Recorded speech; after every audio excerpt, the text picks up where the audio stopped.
페르시아라고 하죠. 성경에는 바사 제국에 고레스라는 왕이 있습니다. 이 고레스라는 왕이 바벨론 나라를 정복했습니다. 바벨론은 당시 수많은 포로들로 구성된 나라입니다. 각처에서 포로를 끌고 와서 바벨론 땅에 가득히 채운 포로들이 있었습니다. 유다 백성들을 포함한 모든 포로들을 고레스 왕이 유화 정책을 삼아서 모든 포로들은 각자 나라로 돌아가도 된다라는 칙령을 내렸습니다. 그래서 수많은 유대인들이 고국으로 돌아왔습니다. 그러나 각자 나라로 돌아가지만 이곳에 남는 사람들은 이민자로서 인정해 주겠다. 그래서 이민자로서 정치, 경제, 문화 어떤 곳이든지 차별함이 없이 살아갈 수 있도록 해주겠다는 유화 정책 때문에 많은 유대인들이 남아있게 되었습니다. 여러분이 잘 아시는 다니엘서의 다리오 왕이 고레스 왕 다음의 왕입니다. 그래서 이 다리오 왕이 유다 백성들과 아주 깊은 인연을 가지고 있다가 아하스웨로 왕, 오늘 본문에 등장하는 왕이 그 다음 왕입니다. 그 다음 왕이 자기 명령을 듣지 않는다는 이유로 왕후를 폐위시켜 버렸어요. 그리고 새로운 왕후인 에스더 왕후를 맞이하게 되었습니다. 참 왕후를 맞이하는 민족이 되었으니 얼마나 편안해지겠습니까? 참 편안한 마음으로 걱정 없이 유다 민족들이 살고 있었습니다. 얼마 있지 않아서 절대자 권력자인 하만이라는 사람이 등장했어요. 참 이상한 거든요. 하나님의 백성들이 안이한 생활들을 할 때마다, 하나님의 백성들이 하나님과 점점 멀어진 생활을 할 때마다 꼭 하나님은 악한 세력들을 일으켜요. 악한 하만이라는 사람이 등장했습니다. 그런데 이 하만이라는 사람은 왕의 절대적인 권력을 받은 이인자였습니다.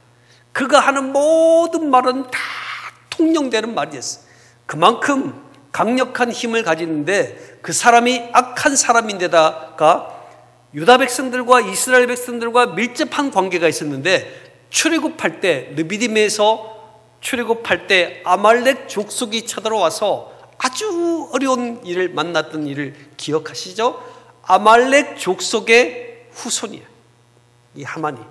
게다가 아말렉 왕 아각의 후손입니다. 그러니까 아말렉 족속도 이스라엘 백성들을 싫어하는데 그 중에 우두머리의 후손이란 말이에요. 이 하만이 이인자가 된 것입니다. 참 원수는 외나무 다리에서 만난다고 그렇게 치열하게 좋지 않은 관계로 싸웠던 이들이 저 먼 이방 땅에서 만나게 된 것입니다. 이 하만이 제일 싫어했던 사람이 누구냐면 왕궁 앞에 문지기로 있는 모르드게라는 사람입니다. 모르드게는 왕후가 된 에스더의 삼촌이죠. 모르드게가 하나님을 믿는 백성이잖아요. 하나님을 믿는 백성인데 당시 이 하만은 신적인 존재였습니다. 그래서 그가 지나가면 마치 신에게 경배하는 경배를 사람들이 하는 거예요. 그러나 유일신을 믿고 있는, 하나님을 믿고 있는 모르드게는 통하지 않는 이야기였습니다. 모르드게는 결코 그를 신적으로 경배할 수가 없었어요. 왜냐하면 우리의 경배를 받으시는 이는 오직 여호와 하나님이시라는 확신이 있었기 때문에 모르드게는 그에게 신적인 경배를 하지 않았습니다. 그러니까 얼마나 기분이 나쁘겠습니까? 다 엎드리고 있는데 모두가 신이 온 것처럼 인지한 것처럼 하만을 떠받들고 있는데 가만히 있는 모르드게의 모습을 보며 분통이 터지는 거예요. 그렇다고 그 체면에 경배하지 않는다고 잡아서 혼낼 수도 없고 참 어려운 마음이 되었습니다. 그래서 이 하만이 계략을 세워서 모든 유대인들을 오히려 몰살할 계획을 세우게 되고 왕에게 조서를 받았습니다. 이제는 몇 월 며칠 시간이 정한 그날에 유대인들을 다 죽일 수 있는 상황이 되었습니다. 당시 왕이 조서를 내린다는 것은 왕도 조서를 내리고 나면 왕도 바꿀 수 없어요. 그 내용은. 그만큼 조서의 힘은 강력했습니다. 이제는 유다 백성들은 꼼짝없이 다 몰살당하게 되었습니다. 이런 인생의 모습이 오늘 저와 여러분에게도 예수 그리스도를 믿는다는 이유로 지탄을 받고 고난을 받고 억울한 상황을 만나고 불이익과 부당한 대우를 만날 때가 오늘 저와 여러분에게도 있는 것입니다. 우리 인생은 항상 하나님과 거리가 멀어지면 항상 어려운 일을 만나게 되어 있습니다. 그래서 우리는 하나님을 가까이 만나는 것이 얼마나 중요한지를 여러분 생각해야 돼요. 내 인생의 어려움이 많아지고 힘들 때 내가 혹시 하나님과의 관계가 멀어져 있지 않는지를 점검해야 된다는 거예요. 이스라엘 백성들이 포로로 끌려왔을 때는 정말 초반에는 기도합니다. 하나님, 저희들이 돌아가서 하나님을 섬길 수 있도록 도와달라고 그렇게 기도했던 저들이 이제는 안정된 생활이 되니까 그들이 안일한 신앙생활을 할 때 하만이라는 사람을 통해서 다시 한번 영적 긴장감을 가지게 되었습니다. 자, 여러분, 영적 위기를 만났습니다. 어려움의 삶이 우리들의 인생을 찾아왔습니다. 그때 어떻게 대처할 것인가? 이게 오늘 본문의 핵심이라는 거예요. 어떻게 대처할 것인가? 바로 위험하고 어려운 상황을 만났을 때는 그 상황을 역전시킬 수 있는 전능하신 하나님을 가까이 만나는 것이 바로 그 비결이라는 사실을 기억해야 합니다. 같이 해볼까요? 하나님은 우리에게 주어진 상황을 역전시키시는 하나님이십니다. 오늘 저와 여러분이 예배를 드리면서 하나님의 말씀에 집중하는 것은 왜일까요? 우리 하나님은 역전을 시키시는 하나님입니다. 내 생활을 그대로 두는 하나님이 아니라 내가 비참한 생활, 어려운 생활을 할 때마다 전능하신 하나님을 만나게 될 때 그 환경과 상황을 바꾸시는 하나님이 저와 여러분이 믿는 하나님이시기 때문에 오늘 저와 여러분이 이 시간이 얼마나 중요한 시간인지를 우리는 돌아보게 된 것입니다. 위기를 만날수록 우리에게 필요한 것은 신앙의 태도와 결단을 분명히 하는 것입니다. 우리의 가정이 힘든 어려움이 생겼습니까? 신앙의 태도, 결단을 분명히 하는 것이 우리가 위기 속에서 하나님을 만나는 지름길이라는 사실을 저와 여러분이 기억해야 합니다.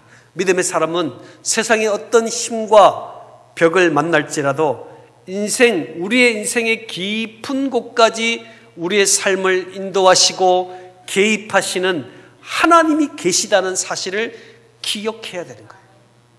어려움을 만나면 하나님과 멀어집니다. 어려움을 만나면 내가 그 문제를 해결해 보겠다고 노력하다 보면 하나님을 놓치게 되는 거예요. 그러나 위기를 만났을 때 신앙의 사람들은 하나님을 깊이 경험해야 되는 거예요. 하나님을 가까이 만날 수 있도록 내 삶을 집중시키는 것이 필요합니다.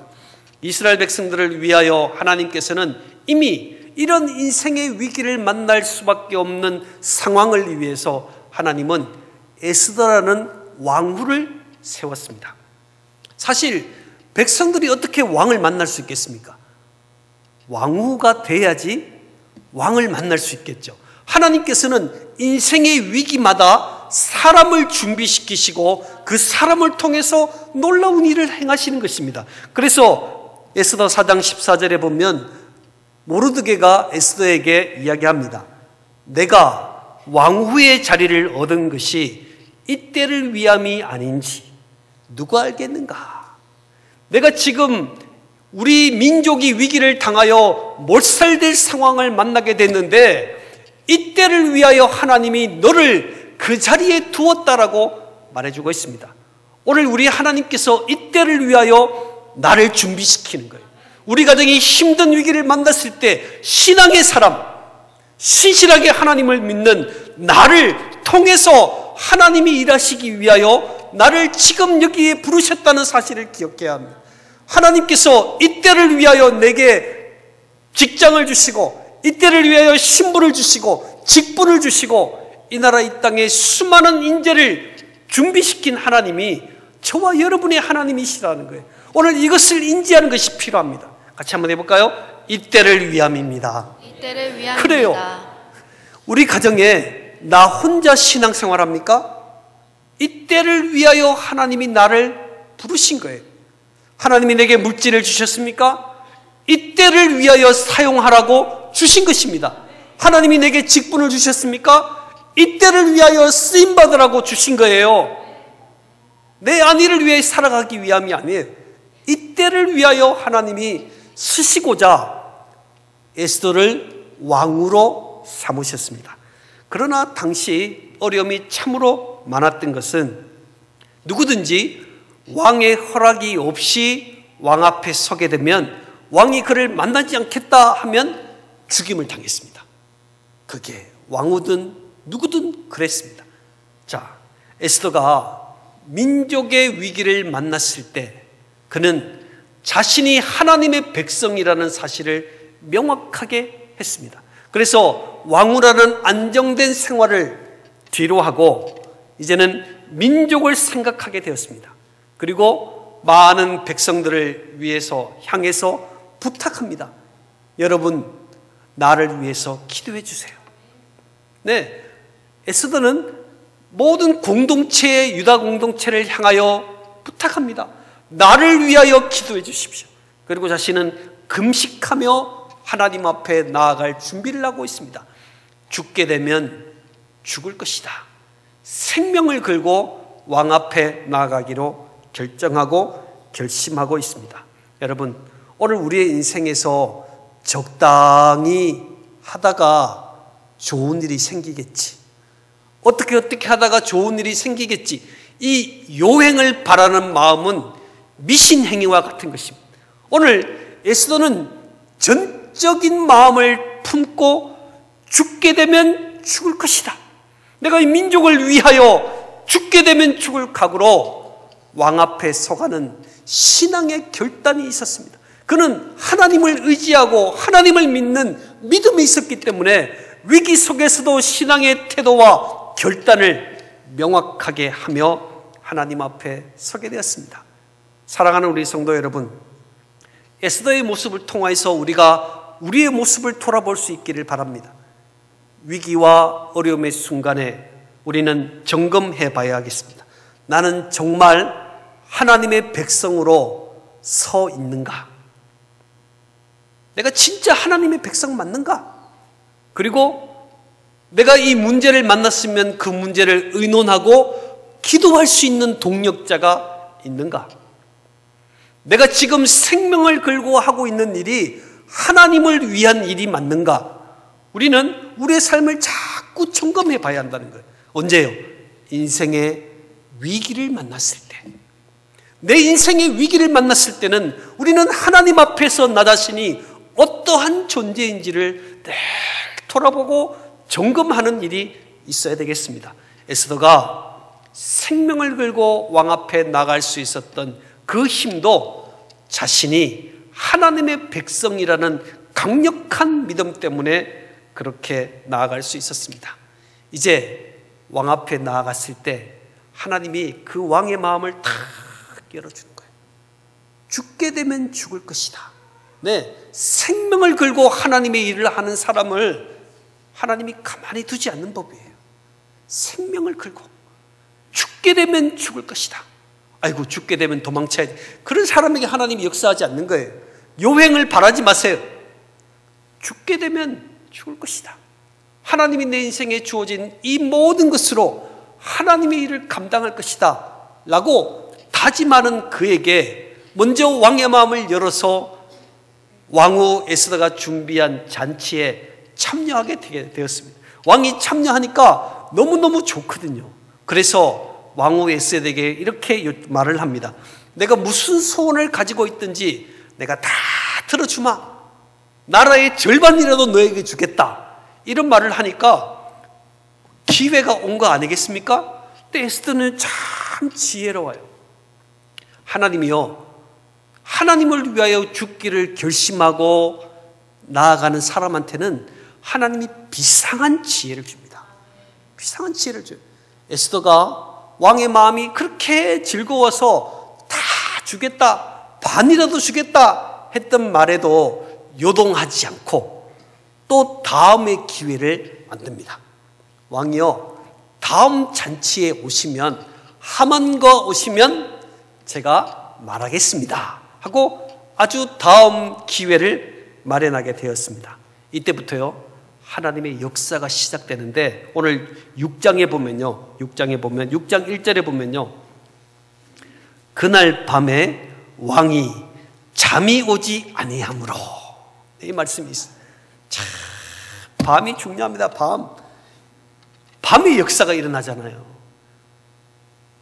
이제는 다음 날에 왕후가 준비한 잔치에 참여해야 되는 거예요. 두 번째 잔치에 참여하기 전 밤에 하나님이 놀라운 역사를 일으키는데, 그토록 잠을 쿨쿨 잘 자던 왕이 잠이 안 오는 겁니다.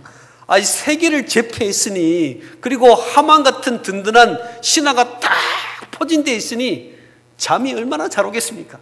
잠을 잘 자죠. 걱정이 없는 겁니다. 근데 그 왕이 잠이 오지 아니하는지라. 잠이 안 오는 거예요. 잠 안 오면 뭐 하죠? 여러분은 TV 틀고 있나요? 잠이 안 오니까 그 시대에 TV가 있습니까? 뭐가 있습니까? 그래서 사람을 불러서 왕궁에서 일어나는 역대기를 한번 읽어보라. 그래서 왕의 전기를 쫙 읽기 시작하는데, 거기에 누가 등장하는가? 모르드게가 등장하는 거예요. 아니, 모르드게가 놀라운 일을 한 것입니다. 자신의 생명을 살려준 거예요. 살려줬는데 워낙 신하들이 은폐하다 보니까 그 모르드게에게 상을 주지 못한 거예요. 이 궁전에 모르드게 같은 이렇게 충성된 사람이 있구나 라고 왕이 인식하기 시작했습니다. 이것이 위기 상황을 뒤집을 수 있는 결정적인 요인이 된 거예요. 하나님께서 그 밤에 역사하셔서 모르드게가 얼마나 위대하고 충실한 일꾼인지를 발견하게 하겠습니다. 그리고 하나님께서는, 하나님의 역사가 시작하면요, 하나님이 쓰시는 일꾼들은 점점 부각이 되고 악한 이들은 점점 악해지게. 그래서 이 하만이 어떻게 하면 조금만 있으면 유대인들을 다 죽일 수 있는데도 괘씸한 거예요. 이 하만이, 모르드게가 괘씸한 거예요. 이 모르드게를 죽이려고 발악하면서 나무를 탁 세운 거예요. 무려 23m. 네, 10m, 12m인데 23m의 나무를 달아놓은 거예요. 누굴 죽이려고? 모르드게를 죽이려고. 그래서 사람을 죽이는 거는 왕의 허락을 맡아야 되잖아요. 그래서 왕께 허락을 맡으려고 오는 상황 가운데 하만이 있었습니다. 얼마나 악합니까? 하나님의 역사가 시작되니까 모르드게는 점점 세움을 받고, 악한 하만은 점점 자기 죽을지도 모르는 길을 향해서 열심히 치닫고 있습니다. 여러분 기억하십시오. 하나님은 악인의 행동을 결코 잊어버리지 않습니다. 하나님의 백성들을 향한 악한 행동은 하나님이 결코 잊어버리지 않았습니다. 대신에 하나님은 그 악인이라도 돌아오기를 기다리시는 거예요. 오늘 저와 여러분이 하나님 앞에 회개하는 일의 전문가가 되셔야 돼요. 돌아오기를 원하시는 거예요. 그래서 기다릴 뿐이지 결코 악한 행동을 하나님이 용서하지는 않으시는 하나님이십니다. 오늘 저와 여러분이 하나님의 백성들을 향하여, 또 하나님의 성도를 향하여 행한 악한 행위가 있다면 여러분 돌아오셔야 됩니다. 돌아오셔야 돼요. 회개해야 돼요. 그래서 우리 성도들에게 있어서 회개는 굉장히 중요한 의미를 가집니다. 돌아오면 용서받는데 돌아오지 않으면 멸망의 길을 걸을 수밖에 없는 것입니다. 이제 하나님의 시간표가 드디어 되었습니다. 오늘 본문입니다. 7장 한번 읽어볼까요? 7장 1절로 2절 말씀을 읽어보겠습니다. 시작. 왕이 하만과 함께 또 왕후 에스더의 잔치에 가니라. 왕이 이 둘째 날 잔치에 술을 마실 때 다시 에스더에게 물어 이르되 왕후 에스더여 그대의 소청이 무엇이냐 곧 허락하겠노라. 그대의 요구가 무엇이냐 곧 나라의 절반이라 할지라도 시행하겠노라. 아멘. 자, 여러분, 하나님의 역사가 시작되면서 하나님의 시간표가 딱 되었습니다. 이제 두 번째 잔치에 하만과 왕이 초대되었습니다. 하만은 자신에게 닥칠 위기를 알지 못한 채 그저 에스더 왕후가 자기 편인 줄 알았어요. 그래서 무장 해제하고 편안하게 잔치에 참여했습니다. 왕이 너무너무 기분이 좋아서 또 물었습니다. 에스더 왕후여. 네, 아주 사랑스러운 표현이죠. 왕후 에스더여 이러면서 그대의 소원이 뭐냐? 내가 즉시 시행해 주겠다. 나라의 절반이라도 주겠다. 네, 그때 하나님의 때가 딱 되니까요, 에스더가 입을 열어서 말을 하게 되었습니다. 3절이죠. 읽어볼까요? 3절 시작. 왕후 에스더가 대답하여 이르되 왕이여 내가 만일 왕의 목전에서 은혜를 입었으며 왕이 좋게 여기시면 내 소청대로 내 생명을 내게 주시고 내 요구대로 내 민족을 내게 주소서. 아멘. 에스더가 하는 말이 왕이 나를 사랑하시면 내 생명을 지켜주십시오. 이렇게 이야기하는 거예요. 아니, 왕이 나를 사랑하시면 내 생명을 지켜주십시오. 그리고 그 다음에는 내 민족을 구원해 달라고 말하고 있습니다. 에스더는 자기의 생명과 민족의 구원을 동일시하고 있습니다. 연대의식으로 가지고 있습니다. 내가 죽는 것은 우리 민족이 죽는 것이요, 민족이 죽는 것은 내가 죽는 것이라고 생각하면서 제일 먼저 참 에스더가 신비하고 지혜로운 것은 민족을 구원해 달라고 이야기하면 왕에게는 통하지 않습니다. 왕은요, 너무나 많은 민족을 다스리고 있기 때문에 한 민족의 멸망 정도는 그렇게 대수롭게 생각하지 않아요. 그런데 누구는 대수롭게 생각해요? 왕후는 귀하게 생각한단 말이에요. 왕이시여 나를 사랑하신다면 내 생명을 구원해 주십시오 하니까 왕이 눈이 번쩍 뜨이는 거예요. 아니, 왕후의 생명을 누가 취할 수 있겠는가? 당시에 왕후를 생명을 위협하는 일은 반역죄에 해당되는 일이었어요. 그래서 하만이 말이죠, 에스더가 유대인인지도 모르고 유대인을 죽이려고 했던 모든 계획들, 이런 계획들이 이제는 점점 드러나기 시작했습니다. 왕이여 내 생명을 지켜주십시오 라고 하면서 이 에스더가 하만이라는 사람이 어떻게 우리 민족에게 나쁜 짓을 했는지에 대해서 설명해 주는 게 4절에 나오는 것입니다. 4절에 나와 내 민족이 팔려서 하만이 왕에게 은 1만 달란트를 가지고 와서 하는 말이, 뇌물을 주면서 한 민족을 말살시켜야 됩니다. 저 민족은 아무런 쓸모가 없습니다 라고 은 1만 달란트를 딱 왕에게 주니까, 그리고 내가 더 많은 돈을 드리겠습니다. 왜? 탈취한 돈을 다 드릴 생각을 하니까 더 많은 걸 주겠습니다. 왕이 부자가 될 것입니다 라고 하니까 왕이 딱 돈을 받아지고 마음이 너무 흡족해서 그래 해라 꽝 찍어준 겁니다. 그 말을 오늘 에스더는 나와 내 민족이 돈에 팔렸다 이렇게 말을 하는 겁니다. 팔렸습니다. 죽임과 도륙과 진멸함을 당하게 되었습니다. 우리가 결국 이렇게 해서 하만의 꾀임에 왕이 넘어가서 우리들이 죽게 되었습니다. 우리가 차라리 포로로 팔려갔다면 조금 나았겠지만 그래도 왕이 너무너무 손해입니다. 우리 민족이 얼마나 세금도 잘 내고 우리 민족이 얼마나 선량하게 왕을 섬기는 줄 아십니까? 그리고 왕을 다 높여줬습니다. 여기서 왕이 버럭 화를 내면서 아니 무슨 소리냐 하면은 에스더는 꼴까닥 죽습니다. 근데 왕의 마음을요, 누가 움직여요? 하나님이 움직이는 거예요. 하나님이 시간표가 되니까 왕의 마음을 쫙 열어가지고 에스더의 고발하는 말을 진심으로 받아들이기를. 정말 위험한 일을 만나게 되었구나 라고 생각하면서 5절 읽어볼까요? 5절 시작. 아하수에로 왕이 왕후 에스더에게 말하여 이르되 감히 이런 일을 심중에 품은 자가 누구며 그가 어디 있느냐 하니. 아멘. 자, 왕이 그 사람이 도대체 누구냐? 라고 말했습니다. 그때 6절에 보면 대적 원수는 이 약한 하만입니다 라고 에스더가 탁 말을 했거든요. 근데 이 말을 글로 적으니까 에스더가 말을 했구나 이렇게 생각하는데, 생각해 보세요. 당시에 절대 권력자 하만입니다.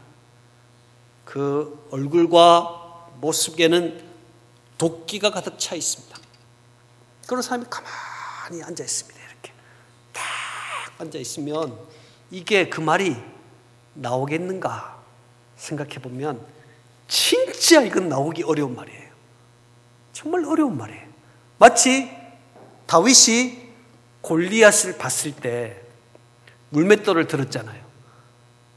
물맷돌을 던져 주겠구나 이렇게 쉽게 생각하죠. 물맷돌을 들고 달려갈 수 있겠냔 말이에요. 이게 불가능한 거거든요. 근데 다윗이 하나님을 믿고 하나님의 섭리를 기억해서, 하나님은 역전의 하나님임을 기억했기 때문에 물맷돌을 들고 던졌을 때 골리앗이 넘어간 겁니다. 이처럼 에스더가 자신은 왕후지만 함부로 왕의 허락이 없이는 왕을 만날 수 없는 상태예요. 연약합니다. 왕이 탁 손을 내리면 바로 처형이 될 수밖에 없는 상황에 있는 것이 당시 여성의 인권이 보장되어 있지 않는 사회란 말이에요.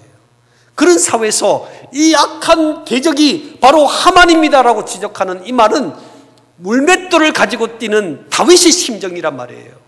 그런 심정에 있는 에스더가 하만의 잘못을 탁 지적했던 것은 다윗이 골리앗을 넘어뜨리는 것처럼 엄청난 말이었고 엄청난 힘을 가진 것이었습니다. 적절한 타이밍에 에스더의 말은 하만을 쓰러뜨리는 강력한 힘이 된 것입니다. 악한 자는 진실 앞에 맥을 못 추게 되어 있어요. 같이 해볼까요? 악한 자는 진실한 말에 맥을 추지 못합니다. 자, 6절 후반절에 보십시오. 하만이 왕과 왕후 앞에서 두려워하거늘. 네, 딱 한 대 말로 맞은 거예요. 저 사람이 악한 대적, 악한 하만입니다 라는 말에 하만이 아무런 힘을 쓰지 못하고 맥없이 무너지게 되었습니다. 하지만 왕의 입장에서 생각해 보면 이 넓은 나라를 통치하기 위해서는 하만 같은 힘 있는 신하가 필요한 거예요. 그러니까 바로 처단을 딱 해야 되는데, 왜? 왕후의 생명을 노린 자이기 때문에 바로 처결을 해야 되는데 처결을 못하는 거예요. 그래서 고민되어서 왕이 왕의 뜰로 잠시 나가 있습니다. 어떻게 해야 될까? 근데 참 죄는요 가중되는 거예요. 한번 죄를 지으면 그 죄가 점점 커지는 거예요. 점점 커지는 거예요.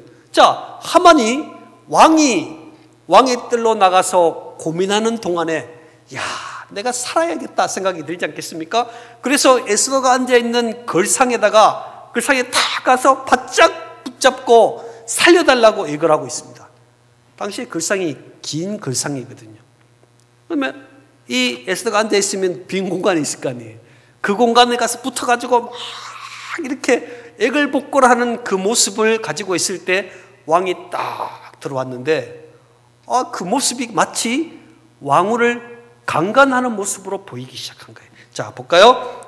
8절 말씀 읽어보겠습니다. 8절 시작. 왕이 후원으로부터 잔치 자리에 돌아오니 하만이 에스더가 앉은 걸상 위에 엎드렸거늘 왕이 이르되 저가 궁중 내 앞에서 왕후를 강간까지 하고자 하는가 하니 이 말이 왕의 입에서 나오매 무리가 하만의 얼굴을 싸더라. 아멘. 왕이 괘씸하게 생각하면서 아니 내가 내 앞에서 왕후를 강간하는가 이 말을 하니까 이 무리들이 신하들이 하만의 얼굴을 탁 천으로 가립니다. 이 말의 의미는 이제는 사형을 향해서 가는 하만의 모습이 된 것이죠.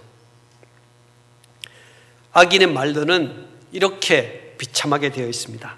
저는 악이 아무리 강해도 선을 이길 수 없는 것은 하나님이 살아계시기 때문입니다. 우리 주변에 일어나는 많은 악함이 결코 선함을 이길 수 없는 것은 하나님이 시퍼렇게 살아계시기 때문에, 그 하나님이 계시기 때문에 오늘 저와 여러분이 하나님을 의지하고 사랑하게 되는 것입니다. 자, 여러분, 하만이 자신을 모욕했던 모르드게를 메어 달려고 만들어 놓은 나무에 자기가 떡 달려 있습니다. 자기 덫에 걸린 거죠. 이런 악한 행위는 부메랑이 되는 것입니다. 던지면 자기에게 꽂히는 거예요. 우리의 악한 말, 악한 행동, 악한 괴략, 이런 모든 것들은 다 부메랑이 되어서 자기에게 돌아오게 되어 있습니다. 하만이 던졌던 모든 악한 행위는 결국 자기가 그 장대에 매달리는 것으로 끝나게 되었습니다. 세상 권력자인 하만의 시간표에는 선한 모르드게가 달려 있어야 되는 게 맞아요. 그렇죠? 조금만 지나면 결국 달려서 죽을 수밖에 없어요, 모르드게는요. 근데 하나님의 시간표에는 악한 하만이 달려 있는 거예요. 그래서 세상의 어떤 권력의 힘도 하나님의 시간표를 이길 수 없다는 거예요. 하나님의 계획을 이길 수 없다는 거예요. 왜? 하나님은 상황을 역전시키시는 우리의 하나님이시기 때문입니다. 그 하나님을 오늘 저와 여러분이 2016년도에 의지하고 살아가야 되는 거예요. 이 하나님, 우리의 상황을 역전시키시는 하나님. 하나님, 나는 아무것도 하지 못하네요. 나는 물질도 없고 건강도 잃어버리고 나는 모든 환경이 엉망이 되어서 하나님을 섬길 수 없네요. 여러분, 나 자신이 하나님과 얼마나 멀리 떨어져 있는지를 점검하세요. 하나님이 내 인생에 어떤 분이신지를 점검하세요.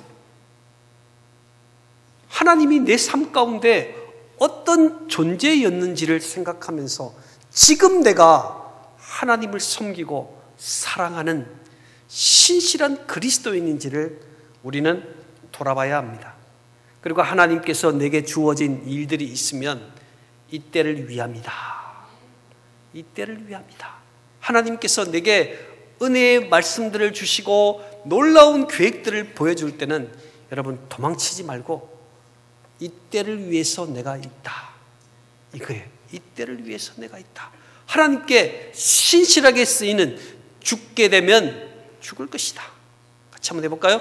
죽게 되면 죽을 것입니다. 네, 죽게 되면 죽는 게 아니고요. 죽을 만큼 열심을 걸면, 생명을 걸면 살리시는 분이 하나님이시거든요. 죽게 되면 죽을 것이다 라고 에스더가 왕 앞에 나갔더니 웬일인지 하나님이 그의 마음을 쫙 열어줘가지고 싱글벙글 거리는 왕의 모습을 보게 됩니다. 오늘 저와 여러분에게 주어진 2016년 한 해에 하나님은 우리의 삶을 놀랍게 인도하여 주실 줄 믿습니다. 하나님의 역사가 있다라는 사실을 기억해요. 그래서 믿음의 사람들은요, 위기 앞에 움츠러들면 안 돼요. 내 앞에 주어지는 상황과 어려움의 많은 문제 앞에서 목사님, 저는 우리 집안의 이 문제를 해결하면 열심히 할게요. 여러분, 폭삭 망합니다. 폭삭 망해요. 위기를 딱 만나면 여러분 힘을 다하셔야 돼요. 상황을 역전시키시는 분은 하나님이시거든요. 하나님이시기 때문에 그 하나님 앞에 내 신앙의 태도와 결단을 정확하게 하셔야지. 내가 하나님을 믿는 사람으로 정확하게 하나님 앞에 서는 것이 얼마나 중요한지 몰라요. 오늘 우리 하나님께서는 역전의 하나님이시다. 내 삶을 그대로 보고만 계시는 하나님이 아니라 내 신앙의 결단과 책임을 다하며 하나님 앞에 서는 바로 그 사람을 하나님이 축복하시고 은혜를 주시는 하나님이 우리의 하나님이시다. 2016년도에는 그 하나님을 목도할 수 있기를 바랍니다. 우리가 신앙생활 오래 하셨잖아요. 예? 오래 안 하셨어요? 신앙생활 진짜 오래 했습니다. 저도 태어나니까 교회더라고요. 오래 했어요, 저도요. 참 오랫동안 하나님을 믿었어요. 하나님을 섬겼어요. 근데 안일한 신앙, 하나님과 멀어진 신앙에 있을 때는 항상 하나님이 영적 긴장감을 줍니다. 긴장감을 주는데요, 특별히 그 긴장감 속에서 그 문제를 해결할 수 있는 방법으로 사람을 준비시켜요. 사람을. 하나님 어쩌면 2016년도에 우리를 다 준비하셔서 이때를 위해서 2016년을 위해서 준비된 믿음의 사람으로 저와 여러분을 부르고 있는 것입니다. 그래서 우리가 신앙의 결단이 참 중요해요. 결단, 결심. 내가 주님의 일을 위하여 2016년도는 내 몸이 별로 좋지 않아도, 우리 사업이 그렇게 잘 되지 않아도, 내 관계에 어려움이 있어도, 직장에서 힘든 일이 있어도 주님의 영광을 위해서 2016년 한 해를 힘있게 사용하게 될 때 하나님은요, 어떤 하나님? 상황을 역전시키시는 하나님. 그 하나님을 만나는 놀라운 축복이 저와 여러분에게 생길 줄을 믿으시기를 바랍니다. 기도하겠습니다.